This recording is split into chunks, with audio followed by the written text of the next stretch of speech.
Sejam muito bem-vindos a mais um grande encontro aqui do Clube do Branding, além do digital. É uma satisfação imensa toda quarta-feira à noite encontrar vocês aqui e trazer um pouquinho, pelo menos, do meu conhecimento no universo das marcas aí ao longo de 2 décadas. E a gente sempre está procurando trazer alguma novidade aqui que realmente possa fazer diferença no negócio de vocês, no mundo do empreendedorismo e que, no bom sentido da palavra, vocês punam a concorrência. Porque concorrer é isso, né? O concorrente é aquele cara que corre ao lado, mas o concorrente nos obriga a evoluir, a sempre estar inovando, sempre estar se aperfeiçoando, se esmerando para que a gente seja muito bem percebido pelo nosso cliente. Eu acredito que é isso o que mais importa. Os sinais que a gente emite para o mercado e que o nosso perfil de cliente ideal, aquele cara que nos paga muito bem, aquele cara que reconhece o nosso trabalho, ele realmente nos perceba da forma que ele deve e que seja muito mais fácil esse processo de fechamento de negócio e todo mundo sai ganhando, né? Afinal de contas, vocês estão transferindo muito valor para a empresa deles, para o negócio deles com o serviço de vocês e ao mesmo tempo vocês vão prosperar na vida de vocês de uma maneira justa, bem recompensados. E aí, preparados? Todo mundo preparado aí? Vamos decolar? Aquelas sugestões que eu trago aqui no todo encontro, aqueles avisos paroquiais, assista de preferência no seu computador, coloque seu celular no modo avião e longe de você nesse período que estaremos juntos aqui. Feche outras janelas que estão abertas na sua tela, pegue seu bloco de notas e caneta, registre tudo o que for importante e pode fazer sentido para a sua marca e o seu negócio. Reserve seu tempo para assistir essa aula até o final. Esteja muito atento e sagaz a cada segundo. E esse tema de hoje pode mudar o curso do seu ano, pode mudar a história do seu negócio. Como sempre, no início das nossas noites aqui do Clube do Branding, eu sempre trago uma frase para a gente filosofar em cima. E a frase de hoje é: o campeão não se surpreende. Vocês já pararam para reparar que uma pessoa, quando ela atinge o objetivo dela, seja um atleta ou uma pessoa na vida real, no mundo dos negócios, o campeão ele não se surpreende, porque ele passou pelo processo, porque ele treinou muito, ele estudou muito, ele se preparou, ele errou inclusive, até conseguir ajustar as falhas e chegar no objetivo que ele tanto almejava. Então, o campeão não se surpreende. Tá? Quando a gente chega no nosso objetivo, é porque a gente já fez o que tinha que ser feito. Então essa frase aí fica aí de dica para vocês refletirem, tá? E que a gente não se esqueça de algo que eu já falei em outros encontros, o nosso poder de visualização, o nosso poder de nos enxergarmos em longo prazo. Hoje, eu estou aqui, nesse ano, eu estou aqui nesse lugar. Como que eu quero estar daqui 1 ano?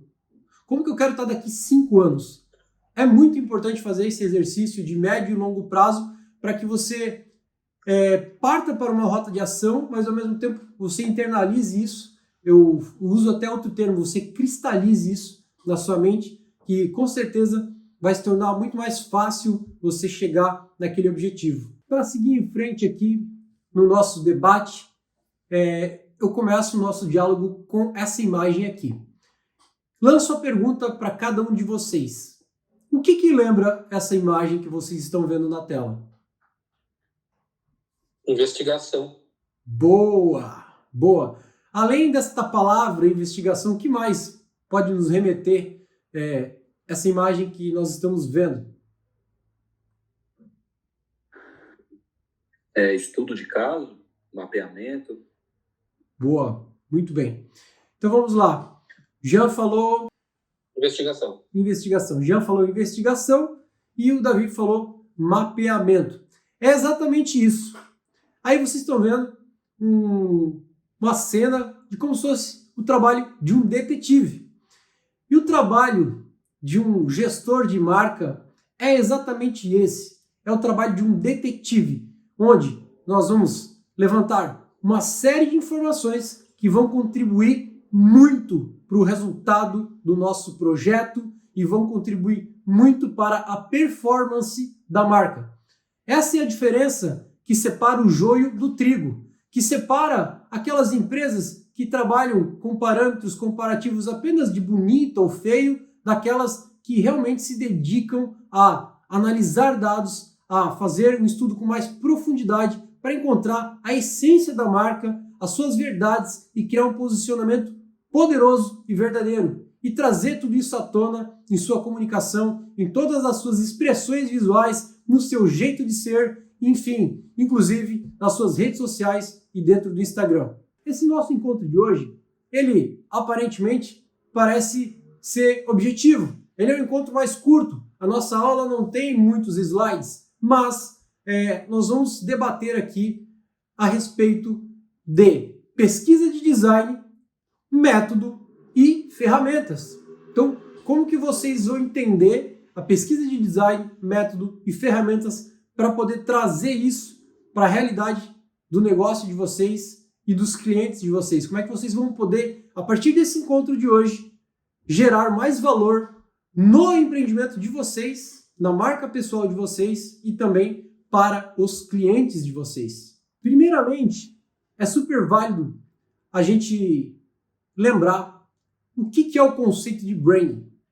O conceito de branding, segundo aqui o David Acker, autor de Marcas, Brand Equity, gerenciando o valor de marca, o branding ele é o conjunto de ativos e passivos ligados a uma marca, seu nome e seu símbolo, que se somam ou subtraem do valor proporcionado por um produto ou serviço para uma empresa ou para os consumidores dela. Então aqui está um conceito do David Acker a respeito do que é branding. E é exatamente isso. Branding é o conjunto de ativos e passivos ligados a uma marca. Seguindo nessa lógica, dentro do que é branding, a gente vai discutir muito sobre isso hoje aqui, a gente tem a pesquisa de design. E o Tim Brown, que é o CEO do IDEO, que é um dos escritórios de design e inovação mais conceituados dos Estados Unidos, ele diz que pesquisa de design é uma ferramenta de inspiração. Os profissionais ganham empatia ao olhar o mundo através dos olhos das outras pessoas, com o objetivo de entender as coisas nos níveis social, cultural, cognitivo, emocional e físico.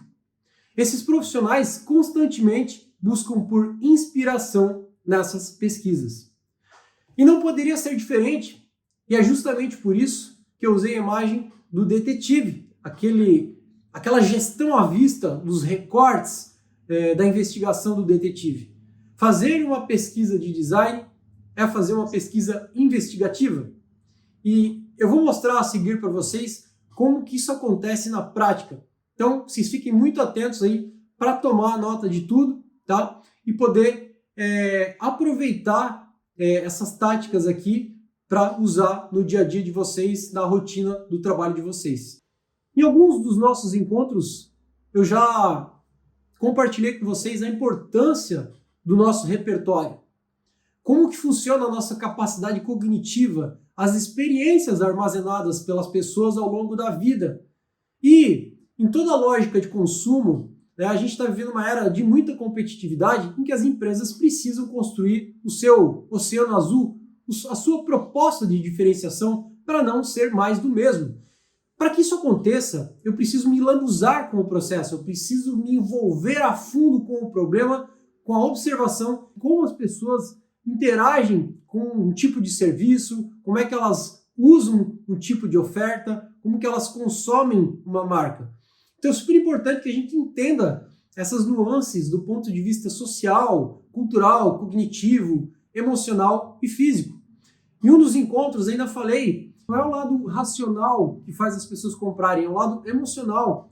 É o lado emocional que faz toda a mágica acontecer, tá? Geralmente as marcas de maior sucesso no mundo, elas têm esse dom de despertar esse sentimento visceral nas pessoas, que as pessoas têm muita vontade de comprar o seu produto ou o seu serviço. Seguindo nesse contexto, para a gente entender, é muito importante que a gente tenha claro na nossa mente quais são as etapas do branding.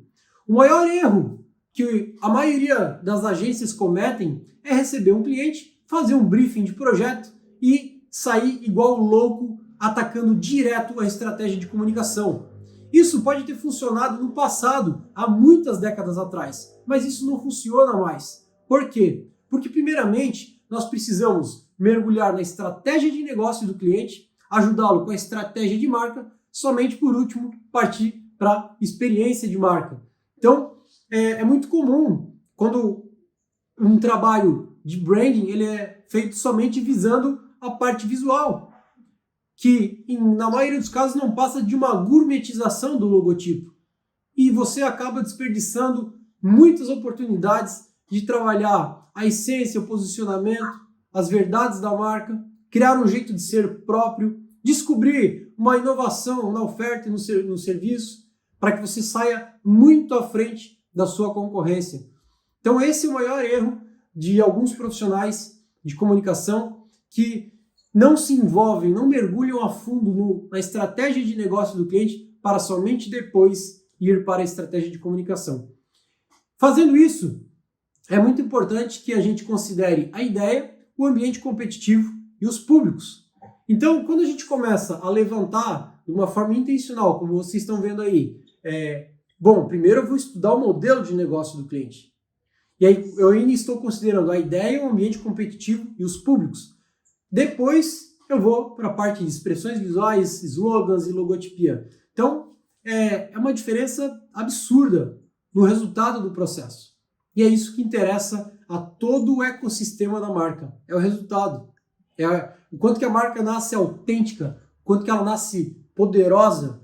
Então aqui a gente vai partir para as primeiras ferramentas que nós utilizamos nesse processo investigativo da marca. Primeiramente, a gente tem aqui a fase inicial, que a gente chama de compreensão de marca. Dentro da fase de compreensão de marca, nós temos um pequeno questionário, que é o que a empresa faz, onde ela faz, com o que faz, como ela faz, quem faz, qual é o seu target, como é que é o mercado, como é que é o momento atual que ela está vivendo e onde ela quer chegar. Percebam que esse trabalho investigativo ele tem uma série de perguntas provocativas que vai fazer com que o gestor de marca ele vá a fundo, encontre essas respostas e torne muito mais claro, dê muito mais luz para o processo criativo. E, logicamente, num segundo ou terceiro momento, as ideias vão nascer de uma maneira muito mais espontânea, muito mais sinceras, muito mais poderosas e que vão fazer toda a diferença justamente em quem deve causar identificação. É muito importante que o gestor de marca ou designer tenha essa sensibilidade do público que vai transitar com a marca. Bom, acabamos de ver a fase de compreensão de marca, tá? Então tem aquelas perguntas chaves que se você passar por elas, você vai começar a criar um nível de consciência muito maior dentro da pesquisa de design. Mas seguindo em frente aqui, a gente tem essa pergunta, como que nasce uma marca? E aqui eu vou revelar um grande segredo para vocês que eu aprendi na minha última especialização em branding e gestão de marcas, que aparentemente é uma metodologia muito simples, mas que é muito poderosa e faz toda a diferença. Essa metodologia do branding, ela passa por 3 etapas: descoberta, conexões e construção. Tá? Na fase 1, na fase de descoberta, nós temos pesquisas exploratórias, observatórias, entrevistas e imersão. A gente vai a campo, ouvir as pessoas, entrevistar todo o ecossistema da empresa, seja o público externo até o público interno. Ah, Alexandre, mas qual que é a diferença do público interno para o público externo? O público externo é o consumidor final e o público interno são os colaboradores da empresa. E o que acontece? Nós precisamos ouvir estas partes interessadas, porque com certeza vamos descobrir detalhes valiosíssimos que vai enriquecer a nossa pesquisa e, consequentemente, vai nos dar inspiração. Além do público final, dos consumidores, nós também devemos ouvir os fornecedores, os parceiros, enfim, todas as partes interessadas no negócio devem ser escutadas. Então, ou seja, cliente final, colaboradores e fornecedores. Na fase número 2, nós temos aqui a etapa de identificar as conexões entre o universo da marca e da problemática. o que eu quero resolver e como é que eu vou conectar, juntar estas peças do tabuleiro e gerar todo esse tipo de conexão para finalmente chegar aqui na etapa número 3, que é a organização e criação de um novo padrão corporativo. Então, em todos os casos, é assim que nasce uma marca poderosa, ou a gente faz o reposicionamento de uma marca. Juntando, depois da fase número 1 e número 2, que são altamente inspiracionais, nós chegamos na fase número 3, que é a etapa de construção, em que a gente cria ou reorganiza um padrão corporativo, já com as suas devidas soluções, tanto do ponto de vista de oferta de serviço, a melhoria dos seus entregáveis, né? Dentro de uma consultoria de branding, é muito comum nós descobrirmos todas as falhas, todos os pontos cegos de uma empresa, dar essa orientação para o cliente, onde ele deve melhorar os seus serviços e, posteriormente, criar toda uma expressão visual, uma publicidade, uma comunicação que vai coroar esse processo de pesquisa. Por que é tão importante se preocupar com isso e organizar esse processo? Para início de conversa, a maioria das pessoas ou empresas não tem esse nível de consciência necessário para dar esse nível de atenção, cuidado e carinho em cima dos processos internos da sua marca e, consequentemente, depois exteriorizar essas verdades da marca, tá? Mas, como profissionais que querem fazer a diferença no mundo, a gente considera de fundamental importância o alto grau de distinção, tá? Para que a marca não seja associada a diversos outros itens. Se essa possibilidade existe, é um caminho saudável a ser percorrido, facilitando a fixação de marca de maneira mais absoluta no mercado, sem conflitos. Aqui está o grande X da questão. É preferível pecar pelo excesso do que pela falta, tá? Vocês devem saber, mais do que ninguém, que a pressa é inimiga da perfeição. Se eu vou fazer um trabalho consistente de estratégia de marca, não há como eu criar uma marca poderosa em questão de 2, 3 dias, por exemplo. Eu, no meu negócio, seguramente eu digo para vocês que eu não recebo clientes assim. Cliente que chega lá afoito, desesperado, porque ele deixou para a última hora. E urgente é tudo aquilo que ele não fez em tempo hábil e quer que eu faça em tempo recorde. Então é super importante que a gente tome cuidado com alguns perfis de clientes que não estão de acordo, não estão alinhados com o nível de qualidade de trabalho que a gente quer prestar, tá? Porque vai fazer toda a diferença a gente não negligenciar esse processo de pesquisa, nós não sermos negligentes com esse alto grau de investigação, de análise de dados, que vão servir de inspiração para um processo de design extremamente rico e poderoso. Bom, falamos da compreensão de marca, tá? Falamos também aqui de outros aspectos e seguindo em frente, falamos agora do briefing. O briefing, ele vem da tradução literal do inglês, que significa instrução, tá? Mas no universo do marketing, no universo do design e da comunicação, o briefing ele é uma ferramenta de projeto. E por incrível que pareça, atualmente ainda há pessoas que fazem pouco caso dessa ferramenta.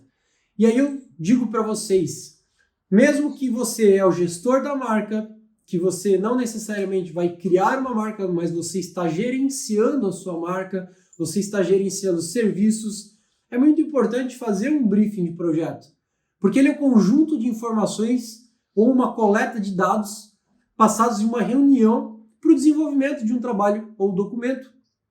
E esse instrumento é muito utilizado nessas áreas, na área de administração, relações públicas, design e publicidade. O briefing ele deve produzir um roteiro de ação para criar a solução que o cliente procura. Ou seja, é como mapear o problema e, com as pistas identificadas, ter ideias para criar soluções. Um briefing completo minimiza as chances de fracasso de um projeto, ampliando o entendimento dos trabalhos a serem executados. Quando eu tinha 18 anos e estava iniciando na área, essa frase me marcou muito, provavelmente em alguma bibliografia. um briefing completo minimiza as chances de fracasso de um projeto. Então, é muito importante que a gente tenha esse cuidado na hora de começar o projeto. Fuja de clientes que se neguem a participar do projeto. Senhora, a senhora gravou, dá licença? Senhora? Fuja de clientes que não querem fornecer um briefing com informações precisas. De verdade, de coração, se você não quiser ganhar problemas para sua vida, fuja de clientes que não querem participar do projeto, não querem preencher um briefing, porque eles acham isso burocrático demais, ele não tem tempo para isso, ele é mega ocupado. E, em muitos casos, um cliente que se nega a participar do projeto, que se nega a fornecer um briefing completo, é o potencial cliente que ele não está procurando um parceiro estratégico. No final das contas, por termos pecado pela falta de informações, o projeto vai dar errado e ele não está procurando um parceiro estratégico. Ele está procurando um bode expiatório para poder colocar a culpa caso algo dê errado. Então, esse cliente é muito perigoso para o seu negócio. Você tem que fugir de clientes assim. Seguindo a nossa lógica aqui das ferramentas disponíveis para enriquecer o processo de pesquisa, nós temos a pirâmide de ressonância.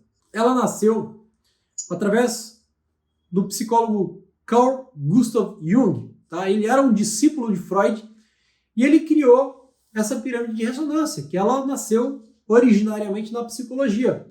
E ela envolve esses temas que são a vibração, a excitação, a repercussão e o eco.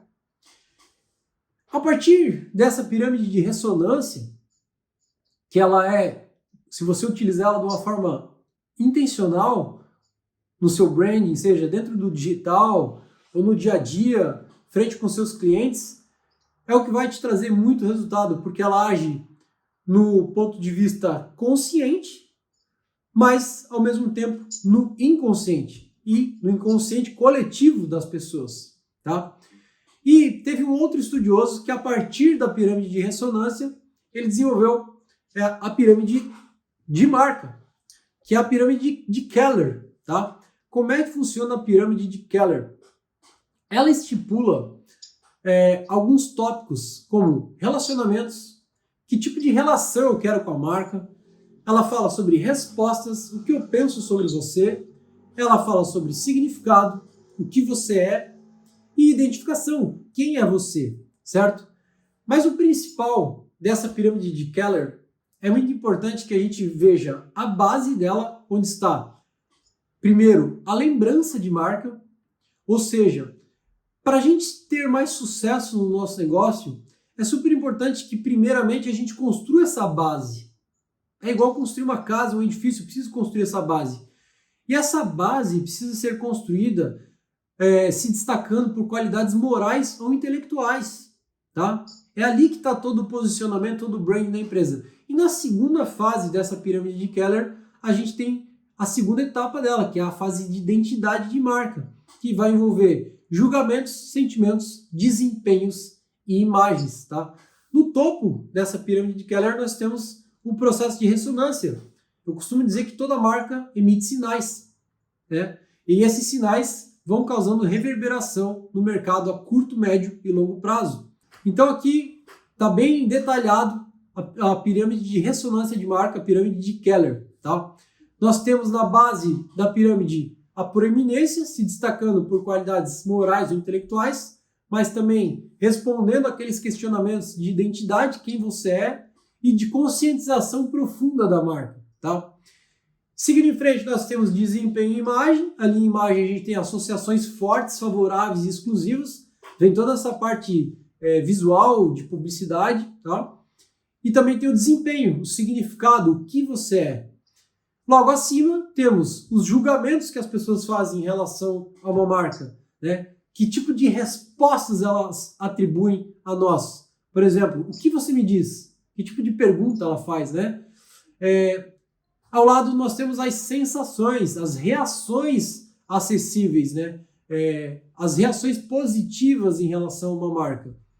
E lá, no final da pirâmide de ressonância, a gente tem a fidelidade intensa, ativa, tá? E os relacionamentos, né? Que tal nos unirmos? Então, de uma maneira bem didática, aí a gente tem esse quadrinho explicando a ressonância de marca.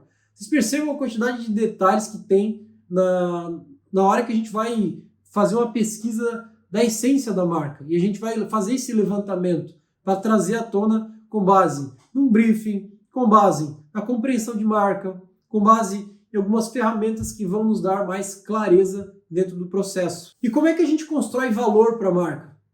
Olha só que interessante, a gente está passando aqui por várias ferramentas que vai nos exigir um certo tempo de pesquisa, mas a hora que eu for partir para a parte publicitária, vamos falar assim, para o design, eu vou ter muito mais claro na minha mente a lógica, o caminho a seguir, né?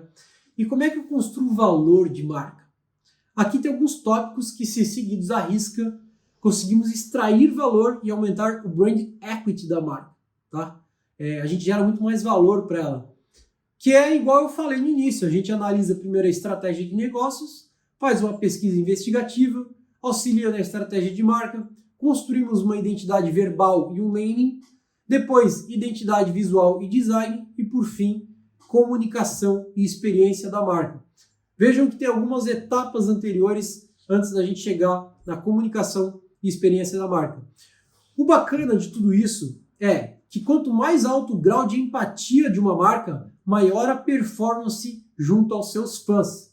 Parece óbvio falar isso, né? Mas é a mais pura realidade. Se vocês forem olhar marcas como a Harley Davidson, ou a Red Bull, ou propriamente dito a Apple, é porque são marcas que conseguiram despertar desejo nas pessoas, mas que ao mesmo tempo conseguiram criar um alto grau de empatia. E isso gerou muita performance para elas.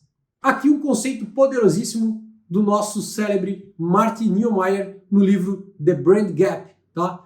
Para quem não conhece esse livro, fica a dica de sugestão aí, tá? Esse livro fala das diferenças entre o lado esquerdo e direito do cérebro, que é o lado mais racional versus o lado mais criativo, que é justamente a parte emotiva que faz a mágica acontecer, tá? E a marca, como eu já disse, é um sentimento visceral que as pessoas têm em relação a um produto ou serviço. Mas, acima de tudo isso, a marca não é o que você diz que é. A marca é o que eles dizem que é. Ou seja, não adianta nada uma pessoa vir até mim e dizer: poxa, cria aí para mim uma marca e cria também uma publicidade e pode colocar aí que eu sou o melhor restaurante da cidade. Espera aí, mas as pessoas acham isso? Então é muito importante que a gente não conte mentiras para o mercado. Porque antes da Revolução Industrial, ou no pós-guerra ali, era muito comum as pessoas pegarem um panfleto, ler uma propaganda ou escutar um comercial na rádio ou posteriormente um comercial na televisão, comprar um produto, chegar em casa e sentir um desgosto tremendo, porque o produto não entregava a sua promessa. E aí que surgiu a famosa expressão propaganda enganosa. Para que isso não aconteça e a gente não ganhe avaliações negativas no Google, queixas no Reclame Aqui e uma série de problemas, é muito importante que a gente tenha um alinhamento entre o que a empresa diz e o que a empresa faz, entre o que ela promete e o que ela entrega de fato, né? Marca não é o que você diz que é, mas o que eles dizem que é. Em alguns dos encontros a gente falou sobre que até os commodities estão virando marcas, como por exemplo café, né? A gente tem aí franquias de café. Quem diria que um copo de água quente ganharia valor e pudesse ser cobrado muito mais caro justamente pela experiência que está sendo gerada nas pessoas? Ou simplesmente as águas, água mineral. E o que acontece? Essas marcas criaram um jeito de gerar valor e percepção. Se eu não gero valor e percepção, que é a percepção externa e a percepção interna da marca, ou seja, valor extraído e valor gerado, ali no interior desse eixo X e Y, eu tenho o risco de comoditização, tá? Que pode ter percepção existente, mas não é entregue, e pode ter entregáveis existentes, mas não são percebidos. Se você não tem nenhum desses dois, se você não se preocupa com isso, o teu risco de ser confundido com apenas mais um no mercado é muito grande. E é justamente isso que faz algumas pessoas terem dificuldade de cobrar mais pelo seu serviço e de conseguir transmitir mais valor no seu serviço. Quanto maior o valor extraído e quanto maior o valor gerado, esses dois vetores ali, maior o valor percebido e entregue. E todos comemoram. Todos no ecossistema da marca comemoram. Desde o público interno, colaboradores, fornecedores, cliente final e os acionistas da marca. Então vocês percebam a importância de nós estarmos atentos a todas essas verdades da marca, a qualidade dos seus entregáveis, para que a gente consiga gerar valor extraído e valor gerado, né? E fazer com que tudo isso seja muito bem percebido pelos clientes. Uma outra ferramenta aqui, que ela é absolutamente, acredito eu, desconhecida ainda pelas pessoas, é o Prisma de Caferer. Existem muitas pessoas aí no digital, no Instagram, que simplesmente colocam em suas bios que são especialistas e, obviamente, se elas forem convocadas para um debate ao vivo para falar sobre branding, eu tenho convicção de que o termo especialista vai cair por terra. Porque, gente, não só na área do branding, mas em todas as áreas, para você se tornar um especialista, não basta simplesmente colocar na bio do Instagram, tá? Então tem algumas ferramentas que as pessoas até desconhecem ainda, e são ferramentas de profundidade. São ferramentas que vão me trazer muito conhecimento para que eu consiga transferir esse conhecimento para os projetos e os meus clientes percebam a diferença entre contratar um fulaninho da esquina e contratar você. É aí que está o grande X da questão. O Prisma de Caferer, também conhecido como Prisma da identidade da marca, ele foi criado pelo Jean-Noël Caferer, tá? E ele é um sistema desenvolvido que considera os sinais emitidos pela marca em direção aos seus públicos. E a interpretação desses sinais pelos receptores como um processo único e inseparável. A base deste prisma parte do próprio ato comunicativo que a cada momento exige a existência de um indivíduo que comunique em direção ao receptor. A construção de ideias tanto sobre o emissor como sobre o receptor e o estabelecimento de uma relação entre ambos. O Prisma de Caferer, ele passa por esses 6 tópicos aqui, que envolvem o emissor construído, o destinatário construído, a internalização e a externalização. E alguns exemplos aqui durante a aula, logicamente eu trouxe exemplos práticos de clientes do meu negócio, tá? Ele passa ali por aspectos físico, personalidade, relacionamento, cultura, reflexo e autoimagem.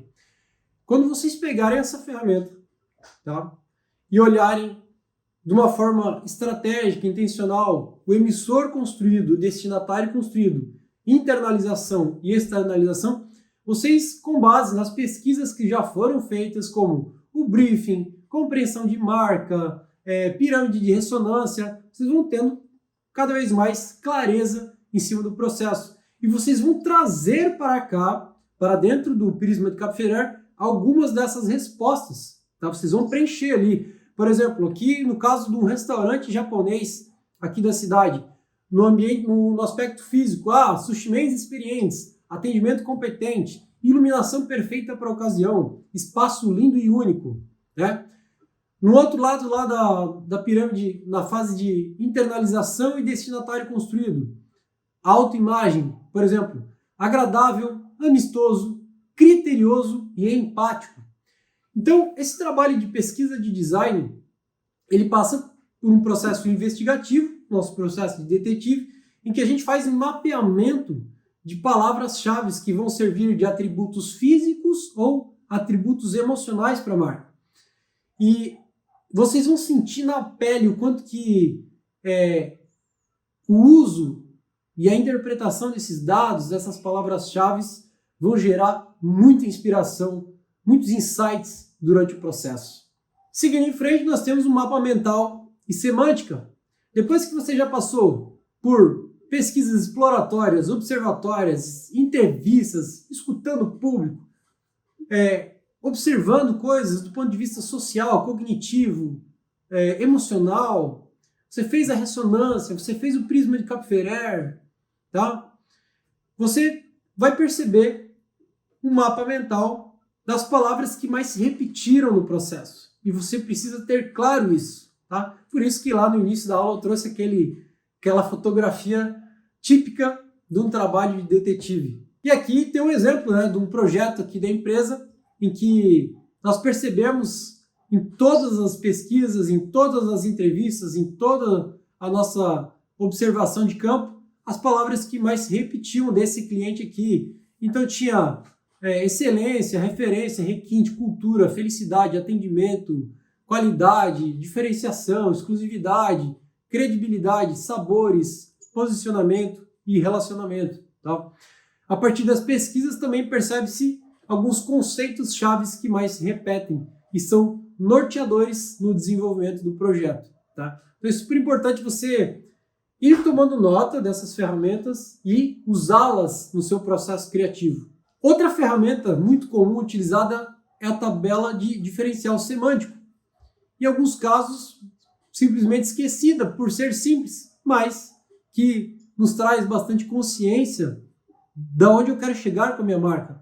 Ou, como eu falei antes, o gestor de marketing, ou o designer, ou a pessoa criativa que está trabalhando nesse processo, ela tem que ter um nível de sensibilidade muito grande com o tipo de público que vai transitar com aquela marca.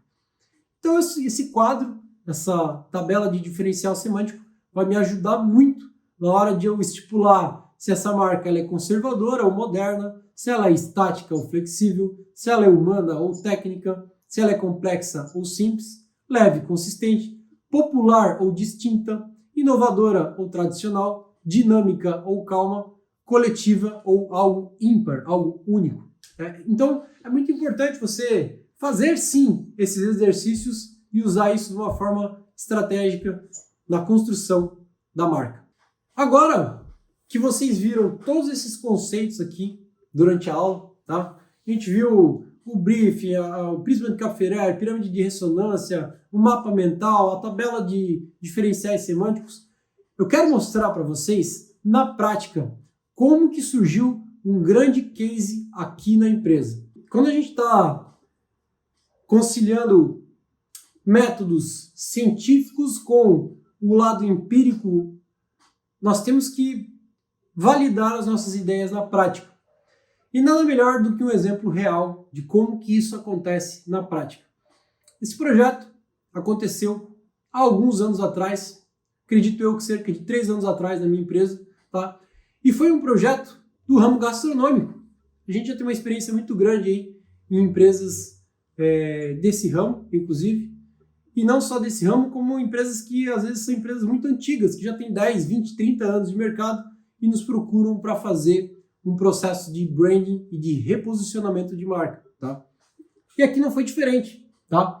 Vocês vão perceber que tem alguns conteúdos que a gente viu aqui nessa aula de hoje, eles vão passar. Vocês vão ver aí na tela alguns conteúdos que a gente até acaba inserindo dentro do projeto, porque, afinal de contas, é uma maneira de educar o nosso cliente e que ele consiga utilizar esses materiais até, eventualmente, nos treinamentos da empresa dele. Nós precisamos injetar a cultura da empresa. Tá?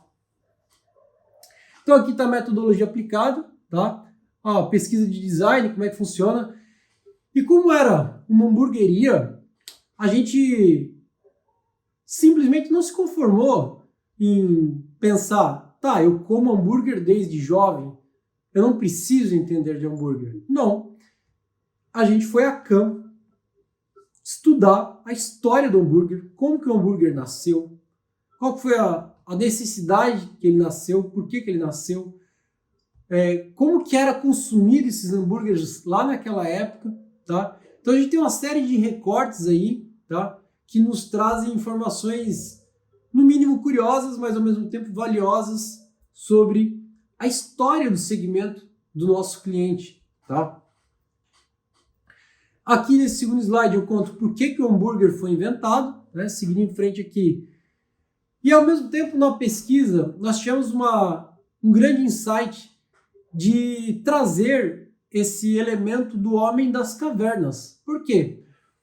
Porque a carne ela está intimamente relacionada a esse período da época das cavernas, esse período neolítico ali e tal, que o homem precisava caçar para sobreviver. Ele precisava caçar o animal para poder comer, né? Ele precisava caçar uma carne.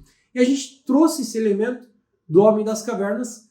E só para vocês terem ideia, essa empresa, ele sabia que queria abrir uma hamburgueria, mas nós não tínhamos a menor ideia de nome, de identidade visual, de nada. A empresa estava nascendo do zero. E a gente foi fazendo esse trabalho de detetive, esse trabalho de campo, escutando as pessoas, levantando informações, preenchendo ferramentas que vocês viram aqui, até chegar no resultado, tá? Aqui tem alguns recortes de pequenas frases dentro do briefing do cliente, que a gente selecionou as melhores partes, algumas frases dele e trouxemos para dentro do projeto, tá? Como é que funcionam as etapas do branding? Estratégia de negócio, estratégia de marca, experiência de marca, certo?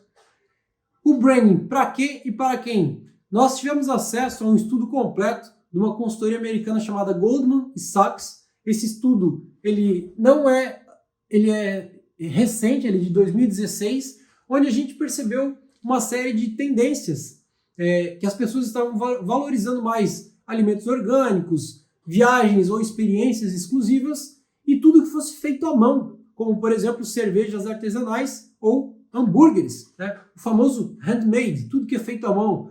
Então, são tendências do comportamento humano que a gente começou a perceber e ligamos um sinal de alerta. Opa, vamos aproveitar isso dentro do nosso projeto, certo? Porque essas pessoas têm um grande desejo por autenticidade, que o termo luxo para elas não se refere mais exclusivamente a compras como carros ou joias, e sim a grandes experiências, a ter acesso a grandes experiências. E aqui tem uma série de insights a respeito dos millennials, tá? Como eu falei para vocês, essa é uma pesquisa da Goldman Sachs, então tem uma série de informações aí a respeito dos millennials, e aqui nós colocamos fotografias de um público jovem, mas um público com uma pegada mais hipster, vamos falar assim, tá? Para a gente saber direitinho com quem que nós estávamos buscando ali causar identificação. Justamente desse público mais jovem que gosta bastante de hambúrguer, tá? Criamos um painel de concorrentes. É muito importante que a gente tenha claro visualmente num mapa na nossa frente, na nossa gestão à vista, quem são os nossos concorrentes. Porque a partir do momento que você tem claro quem que está competindo no universo daquela marca, sejam concorrentes diretos ou indiretos, qual que é a diferença? O concorrente direto é aquele que tem qualidades muito parecidas com a sua e que entrega um serviço muito parecido com o seu. Esse seria o concorrente direto, tá? O concorrente indireto é aquele que ele não tem os mesmos atributos de qualidade que você, mas ele atrapalha a percepção.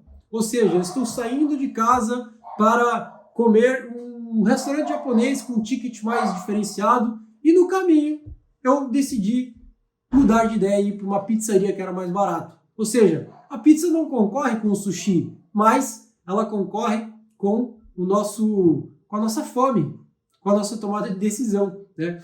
Então aqui a gente tinha muito claro quem que eram esses concorrentes, tá? E do ponto de vista visual, ou seja, não só do ponto de vista de serviço, mas do ponto de vista visual, como é que estas marcas se apresentam? Então a gente tinha ali restaurante mexicano, a gente tinha australiano, o Outback, o Burger King, o McDonald's, que são franquias consagradas, e uma última ali que é o Hanks, que é uma hamburgueria artesanal, tá? E aqui a gente destacou para o cliente a importância de se diferenciar, que a gente está vivendo a era da experiência.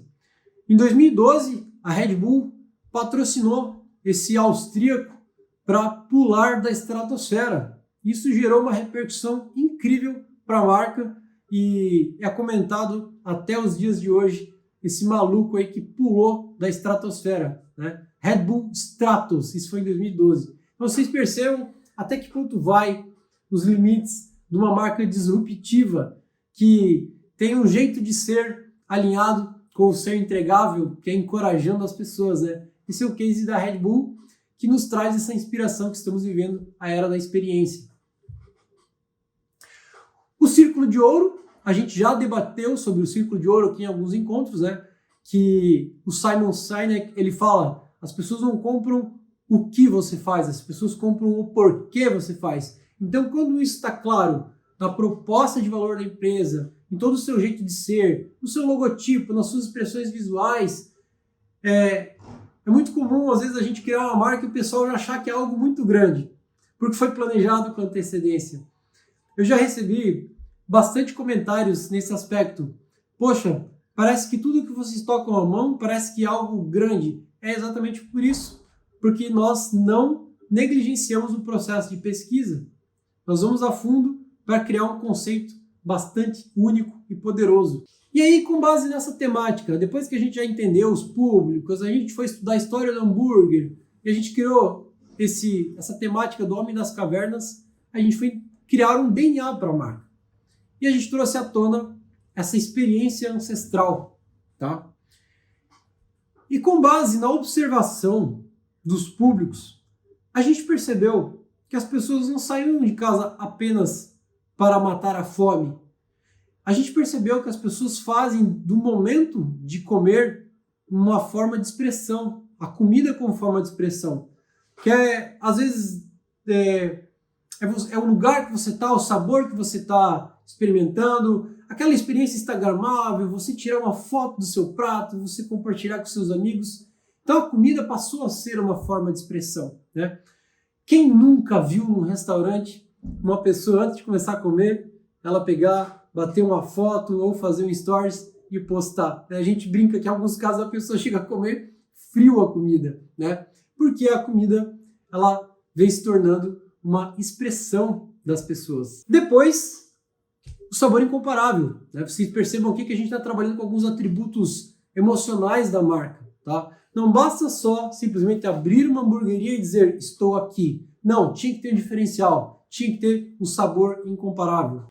Depois, um resgate cultural e antropológico. Apesar de tudo, nós estamos vivendo uma carência de alguns resgates, de valores que funcionavam no passado, mas que foram esquecidos. E aqui, nesse projeto, a gente fez um resgate cultural e antropológico e trouxemos para dentro da marca, que vocês vão ver a seguir. E aqui, um dos últimos, a diversão. As pessoas também não saem só para comer, elas saem para se encontrar, elas saem para se divertir. Então, a gente começou a perceber que aquele simples ato de ir para uma hamburgueria estava muito além de apenas pedir um hambúrguer, de comer, de matar a fome. Era um momento de expressão, era um momento de diversão para as pessoas, era um momento de encontro social. E aqui a gente trouxe duas personalidades famosas para nos inspirar dentro desse projeto. Uma delas foi aquele biólogo famoso, o Richard Rasmussen, e a segunda, o emblemático Indiana Jones, tá? Vocês podem perceber que eles têm uma pegada bastante aventureira. Então, como a gente está falando de um DNA ancestral, um resgate cultural e antropológico, do homem das cavernas, do consumo de carne, de hambúrguer, a gente começou a juntar aí todas essas peças do quebra-cabeça até chegar no resultado final.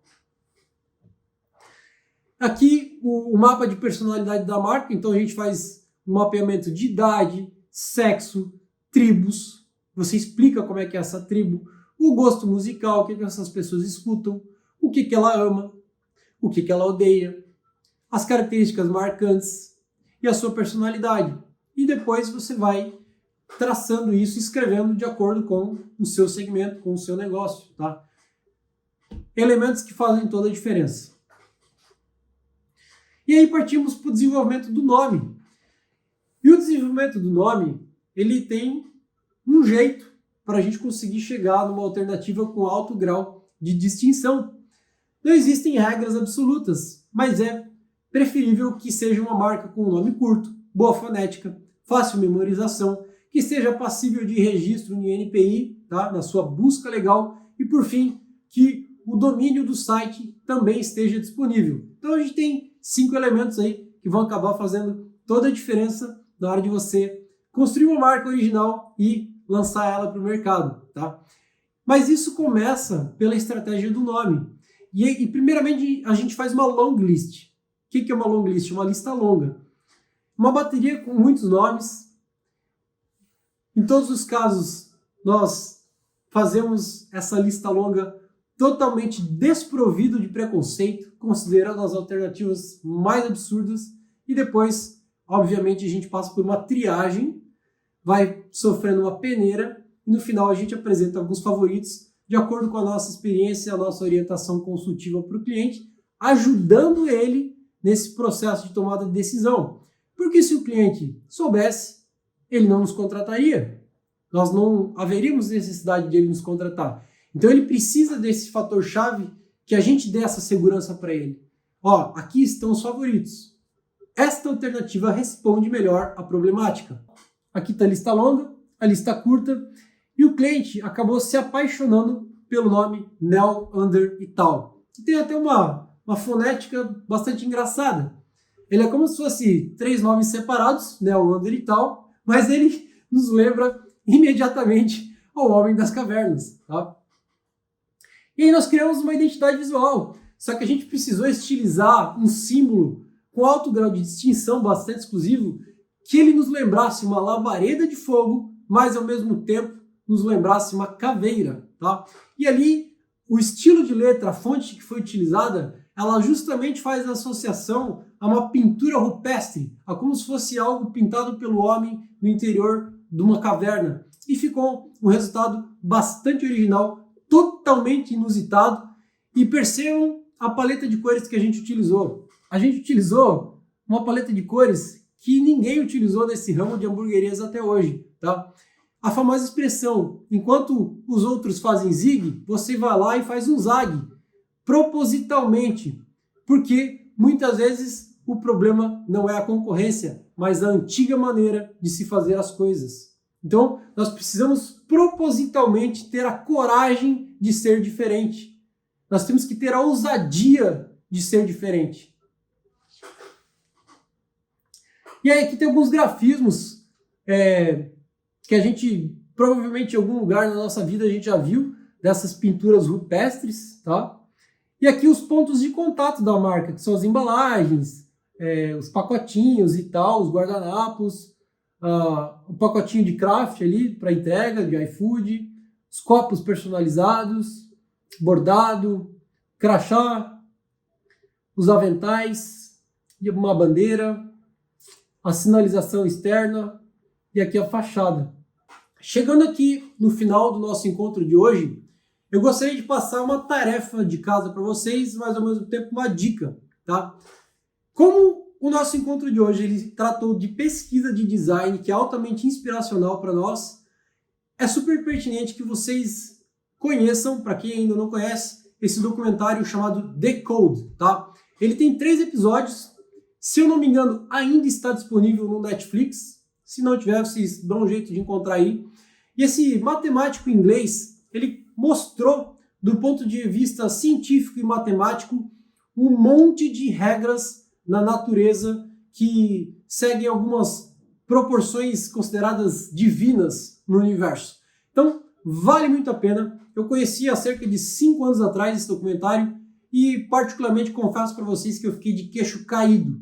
Então, é muito importante que a gente vá aumentando o nosso repertório, que a gente seja muito curioso nas nossas pesquisas, porque seguramente isso vai nos gerar uma capacidade de criatividade muito grande. Então é isso, pessoal. Chegamos ao final aqui de mais um grande encontro. Eu agradeço a participação de todo mundo e espero todos vocês na nossa próxima noite, na semana que vem. Um abraço, até mais.